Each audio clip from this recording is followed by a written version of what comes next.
Welcome to Chillin' 101. We hope this video helps. In this video, I will explain how to make live lobster at home. First, select healthy, active lobsters, ideally weighing between 1¼ and 2 pounds each.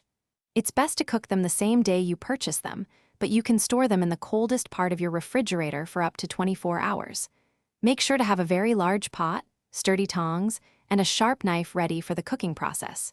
This ensures a smooth and enjoyable experience.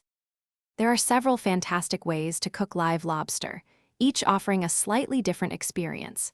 Boiling is perhaps the most traditional, yielding tender meat.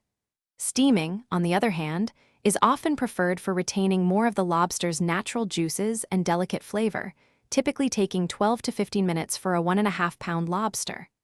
For a smoky twist, consider grilling, which involves splitting the lobster lengthwise before cooking. Choose the method that best suits your taste. Let's dive into the specifics of boiling and steaming. For boiling, fill a very large pot with water, adding 2 tablespoons of salt for every gallon. Bring this to a vigorous, rolling boil. Carefully place your live lobsters headfirst into the boiling water or into a steamer basket over about 2 inches of boiling water. A 1½ pound lobster will typically boil for 8 to 10 minutes, or steam for 12 to 15 minutes, until bright red. Knowing when your lobster is perfectly cooked is key. The shell will turn a vibrant, bright red, and the meat inside will be opaque and firm. Once cooked, remove the lobsters from the pot and let them rest for a few minutes. Then, it's time to crack open those claws and tails to reveal the succulent meat.